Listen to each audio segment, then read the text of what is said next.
रहीम नाज़रीन अस्सलाम वालेकुम, मैं हूँ इमरान वसीम। नाज़रीन आज 23 नवंबर है, दिन है मंगल का और साल 2021। नाज़रीन आज के इस प्रोग्राम में तहरीक अदम एतमाद नवाज शरीफ और जहांगीर तरीन की नाअहली के ख़ात्मे से मुतल्लिक एक बड़ी ख़बर आपके साथ शेयर करेंगे, क्योंकि ताहयात सियासत से ये जो नाअहली का मामला है इसे लेके कुछ अहम डेवलपमेंट्स हुई हैं, कुछ अहम मुलाकातें की गई हैं जिनका एतराफ़ भी किया गया है। तो आज के इस वीलॉग में नाअहली के ख़ात्मे से मुतल्लिक जो हमारे पास डिटेल हैं वो आपके साथ शेयर करेंगे। लेकिन आज की इस बड़ी ख़बर की डिटेल में जाने से पहले मैं दो मुख्तसर सी अहम ख़बरें आप नाज़रीन के साथ शेयर करना चाहूँगा। पहली ख़बर तो ये है कि आज सुप्रीम कोर्ट बार की जानिब से आसमा जहांगीर कॉन्फ्रेंस के अख्ताम के बाद एक एलामिया जारी किया गया है और इस एलामिया की नाज़रीन ख़ास बात यह है कि सुप्रीम कोर्ट बार ने आसमा जहांगीर कॉन्फ्रेंस की कुछ बातों से मुकम्मल तौर पर लाताल्लुकी का इजहार कर दिया है, जबकि कुछ बातों की इस एलामिया में दोबारा से इंडोर्समेंट की गई है, उनकी तायद की गई है। आखिर क्या वजह बनी कि कॉन्फ्रेंस के अख्ताम के बाद सुप्रीम कोर्ट बार को ये एलामिया जारी करना पड़ा, इसकी क्या वजूहात हैं, ये भी आपके साथ शेयर करेंगे। दूसरा, आज सुप्रीम कोर्ट में आला अदलिया के जजेस और सरकारी मुलाजमीन को प्लॉटों की अलॉटमेंट से मुतल्लिक बड़े अहम मुकदमे की समाअत करते हुए अदालत उज़्मा ने एक फ़ैसला सुनाया है। वो फ़ैसला और आज की अदालती कार्रवाई की जो डिटेल हैं वो भी आपके साथ शेयर करेंगे। तो सबसे पहले गुफ्तगू का आगाज़ करते हैं जो आसमा जहांगीर कॉन्फ्रेंस के इख्तिताम के बाद आज सुप्रीम कोर्ट बार ने एलामिया जारी किया है। नाज़रीन, ये जो कॉन्फ्रेंस का इनेकाद किया गया, इससे दो वजूहात की बिना पर जो है वो सोशल मीडिया पे ख़ास तौर पर जो है वो तनकीद का निशाना बनाया गया। एक तो जो अली अहमद कुर्द की तकरीर थी उस वजह से जो है वो तनकीद का निशाना बनाया गया कि जजेस की मौजूदगी में जो तकरीर अली अहमद कुर्द की जानिब से की गई वो तकरीर वहाँ पे नहीं की जानी चाहिए थी। दूसरा, जो वफाकी वज़ीर फवाद चौधरी की जानिब से सोशल मीडिया पे ट्विटर पे एक ट्वीट किया गया जिसमें उनका ये कहना था कि चूँकि इस कॉन्फ्रेंस में नवाज शरीफ जो कि एक मफरूर मुल्ज़म है, अदालत की जानिब से उन्हें एब्सकॉन्डर करार दिया गया है, मुझे भी इस कॉन्फ्रेंस में मदऊ किया गया है, लेकिन मैंने एहतजाज में बतौर प्रोटेस्ट में जो है इस कॉन्फ्रेंस में जाने से इनकार कर दिया है। तो इस वजह पर भी जो है सोशल मीडिया के ऊपर जो पाकिस्तान तहरीक इंसाफ के हामी हैं उनकी जानिब से भी इस कॉन्फ्रेंस को जो है वो क्रिटिसाइज़ किया गया। लेकिन आज जो एलामिया जारी किया गया है उसमें एक तो ये जो अली अहमद कुर्द की तकरीर थी उससे लाताल्लुकी का इजहार कर दिया गया है और जो नवाज शरीफ का इख्तितामी खिताब था उसकी जो है वो इस एलामिया में जो है वो इंडोर्समेंट की गई है पाकिस्तान बार काउंसिल की जानिब से। किस तरह से ये सारी बातें की गई हैं अब ये डिटेल में आपके साथ शेयर कर लेता हूँ। नाज़रीन, इस एलामिया में सुप्रीम कोर्ट बार का ये कहना है कि कॉन्फ्रेंस में शरीक किसी मुकर्रर के ख्यालात की तौसीक नहीं करते, यानी जो कुछ कहा गया अली अहमद कुर्द की जानिब से उसकी जो है वो तौसीक सुप्रीम कोर्ट बार नहीं कर रही, एक तरीके से उससे लाताल्लुकी का जो है वो इजहार कर दिया गया है। आगे चल के एलामिया में कहा गया है कि कॉन्फ्रेंस से मुतल्लिक लगाए गए इल्ज़ामात को मुस्तरद करते हैं, यानी जो अली अहमद कुर्द की तकरीर से मुतल्लिक और नवाज शरीफ के इख्तितामी खिताब से मुतल्लिक जो इल्ज़ामात लगाए गए, कॉन्फ्रेंस की जो क्रेडिबिलिटी है, जो गैर जानिबदारी है, उस पर सवालात रेज़ किए गए। ऐसे तमाम इल्ज़ामात को जो है सुप्रीम कोर्ट बार ने मुस्तरद कर दिया है। आगे वो लिखते हैं कि किसी ऐसे मुकर्रर को मदऊ नहीं किया गया जिसकी कानून में मुमानत हो। पैमरा ने चंद अफराद पर पाबंदी आयद कर रखी है लेकिन उनके अवामी खिताब पर पाबंदी नहीं। यानी सुप्रीम कोर्ट बार का ये कहना है कि पैमरा की जानिब से नवाज शरीफ की जो तकरीर है वो टीवी पर दिखाने पर तो पाबंदी हो सकती है, लेकिन कानून में ऐसी कोई ममानत नहीं कि ऐसा शख्स जिसे एब्सकॉन्डर करार दिया गया हो उसके अवामी खिताब पर किसी किस्म की कानून जो है कोई कदगन या कोई पाबंदी लगाता हो। आगे चल के इलामे में दो और बातें की गई हैं कि आज़ादी इजहार राय जमहूरी अमल के लिए बहुत अहम है।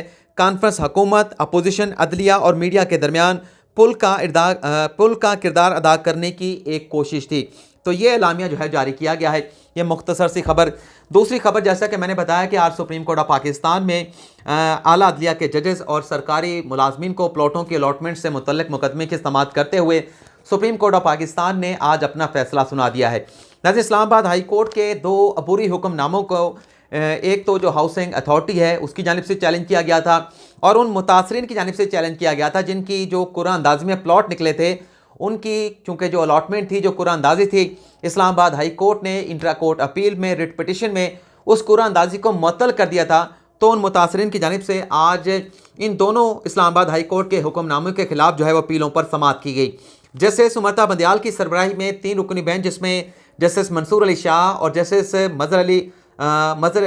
अली शामिल थे, मुझे नाम भूल गया आप दोबारा से, मोहम्मद अली मज़हर शामिल थे, उन्होंने इस केस की समाअत की। तो हाउसिंग फाउंडेशन की जानिब से कहा गया कि जो इंट्रा कोर्ट अपील में इंट्रा कोर्ट केस की समाअत करते हुए इस्लामाबाद हाई कोर्ट ने जो बैलेटिंग है, जो कुरानदाजी है, उससे मुअत्तल कर दिया है, जिसके बाद ये कुरानदाजी का जो सिलसिला था वो तमाम का तमाम अमल रुक गया है। और बल्कि ये भी कहा गया, कल जब इस्लामाबाद हाई कोर्ट में समाअत चल रही थी, चलें उस पर आगे चल के बात कर लेंगे, अदालत में ये भी कहा गया कि इस कुरानदाजी रुकने से जो मुतासरीन है जिन्हें प्लॉट अलॉट किए गए थे उनमें बहुत ज़्यादा जो है वो शदीद तशवीश पाई जाती है। और उसके साथ साथ ये भी अदालत से कहा गया कि ये जो हुक्म इस्लामाबाद हाई कोर्ट ने पास किया है ये सो मोटो जुरिस्डिक्शन में पास किया गया है और ऐसा कोई अख्तियार जो है वो इस्लामाबाद हाई कोर्ट के पास नहीं है। तो जब ये दलाइल पेश किए गए हाउसिंग अथॉरिटी के वकला की जानिब से और जो मुतासरीन हैं जिन्हें प्लॉट अलॉट किए गए हैं उनके वकला की जानिब से, तो जस्टिस उमरता बंदयाल और जस्टिस मंसूर अली शाह की जानिब से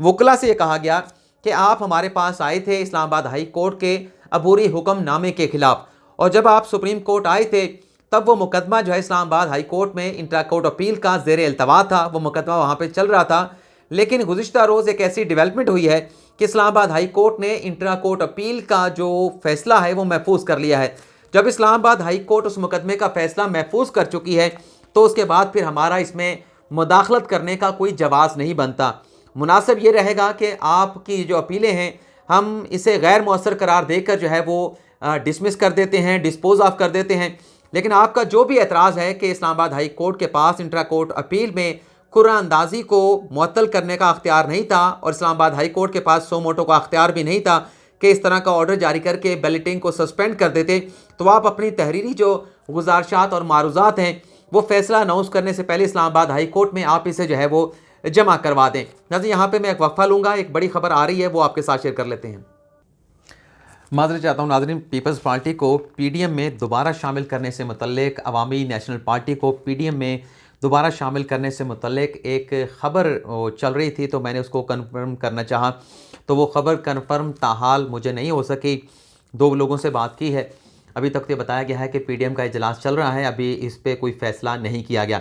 लेकिन बहरहाल सुप्रीम कोर्ट ने जो हाउसिंग फाउंडेशन की दरख्वास्त है इस्लामाबाद हाई कोर्ट के फ़ैसले के ख़िलाफ़, हाउसिंग फाउंडेशन भी कहते हैं, हाउसिंग अथॉरिटी भी कहते हैं, और जो मुतासरीन की दरख्वास्त थी वो डिस्पोज ऑफ कर दी है, ये कहते हुए कि अगर आप तहरीरी गुजारिशा जमा कराना चाहते हैं तो अदालत का फ़ैसला आने से पहले आप जमा करा सकते हैं, इस्लामाबाद हाई कोर्ट का फ़ैसला आने से पहले। इसी के साथ साथ जो रिट पिटीशन में इस बैलेटिंग को इस्लामाबाद हाई कोर्ट ने रोका था, उस पर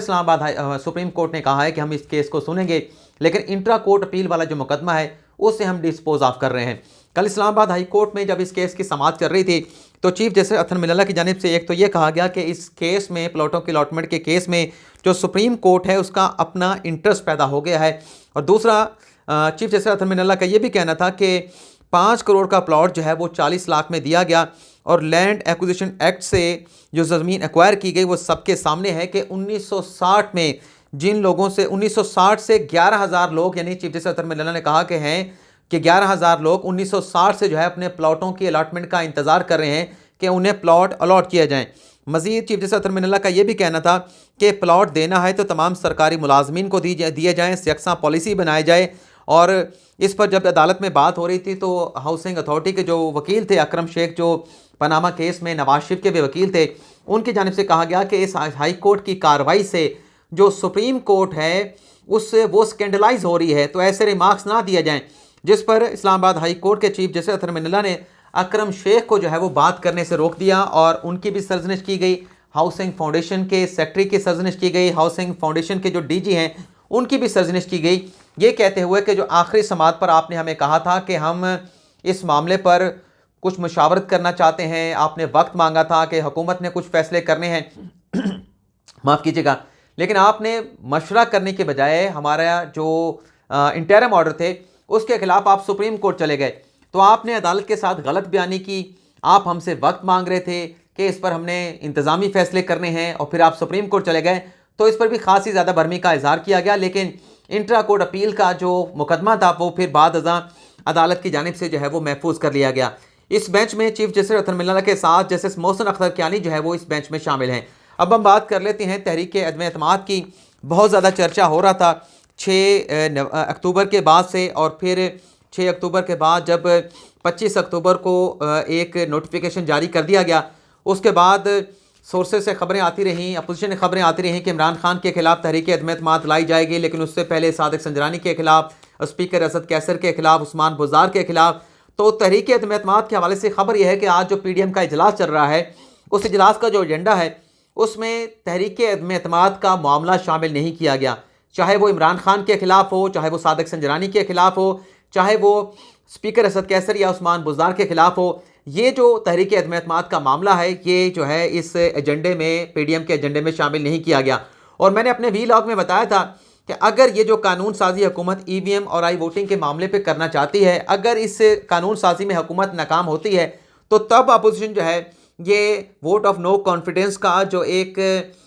जुआ है, इसे खेलने की कोशिश करेगी। लेकिन अब चूंकि वो कानून साजी हुकूमत करने में कामयाब हो गई है, तो अब लगता यह है कि अपोजिशन की जानिब से मज़ीद जो है वो इंतज़ार किया जाएगा। लेकिन हमें यह भी इंतज़ार करना पड़ेगा कि आज PDM के इजलास में क्या फ़ैसले होते हैं हुकूमत मुखालिफ तहरीक को मज़ीद तेज़ करने से मुतल्लिक। नवाज शरीफ और जहांगीर तरीन की जहाँ तक नाहली का मामला है, नाहली के ख़ात्मे का मामला है, एक तो जहांगीर तरीन का स्टेटमेंट आ गया है जिसमें वो कहते हैं कि फौजदारी केसेस में लोग जो है वो 5 साल की सज़ा काट कर बाहर आ जाते हैं, और सुप्रीम कोर्ट जिन पर आर्टिकल 62(1)(f) का इतलाक़ करती है वो ताहियात सियासत से नाहल हो जाते हैं। ये कोई मुनासिब फ़ैसला नहीं। इस पर जहांगीर तरीन ने कहा कि सुप्रीम कोर्ट को अपने फ़ैसले पर नज़रसानी करनी चाहिए। अभी 2 हफ्ते पहले जब सुप्रीम कोर्ट बार के इलेक्शन हुए थे, तो सुप्रीम कोर्ट बार के सदर एहसन बोन की जानिब से ये अनाउंसमेंट की गई थी कि एक तो हम नाहली का ये जो मामला है आर्टिकल 62(1)(f) की तशरीह के लिए सुप्रीम कोर्ट में बाकायदा आइनी दरख्वास्त दायर करेंगे। हमने पूछा था कब दायर करेंगे, तो उन्होंने कहा कि हम अपनी मुशावरत के साथ दायर करेंगे, लेकिन फैसला कर लिया गया है कि ये हम दायर करेंगे। ऐसा नहीं हो सकता कि आर्टिकल 62(1)(f) के तहत किसी सियासतदान को ताहयात जो है वो सियासत से नाहल कर दिया जाए। बल्कि उन्होंने कब्रिस्तान की एक मिसाल पेश की थी कि यहाँ पर तो इस आर्टिकल के तहत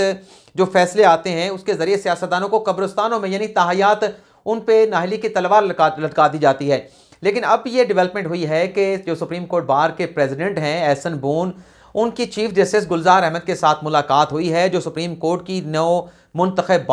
बॉडी है उसकी चीफ जस्टिस ऑफ पाकिस्तान के साथ मुलाकात हुई है, और इस मुलाकात में ये मामला चीफ जस्टिस के सामने रखा गया है कि ये जो 100 मोटो केसेस में सुप्रीम कोर्ट जो है वो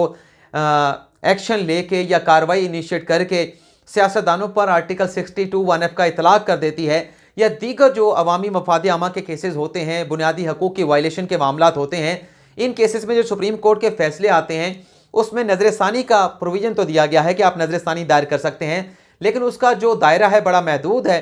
तो इस मीटिंग में चीफ जस्टिस इस मीटिंग में सुप्रीम कोर्ट बार के सदर और दीगर जो उनके साथ 9 मुंतखब अरकान थे उनकी बॉडी के, उन्होंने ये प्रपोज़ल पेश किया है चीफ जस्टिस पाकिस्तान के सामने कि आप अपने रूल्स को अमेंड करें। जिस तरह से आपने रूल्स के अंदर इस बात को डाल दिया गया है कि नज़रसानी में आप अपना वकील चेंज नहीं कर सकते, जो आपका ओरिजिनल केस में वकील होगा नज़रसानी में भी आपको उसी वकील की खिदमात हासिल करना पड़ेगी। आइन ऐसी कदगन नहीं लगाता, लेकिन आपने रूल्स के ज़रिए वो कदगन लगा रखी है। तो इसी तरह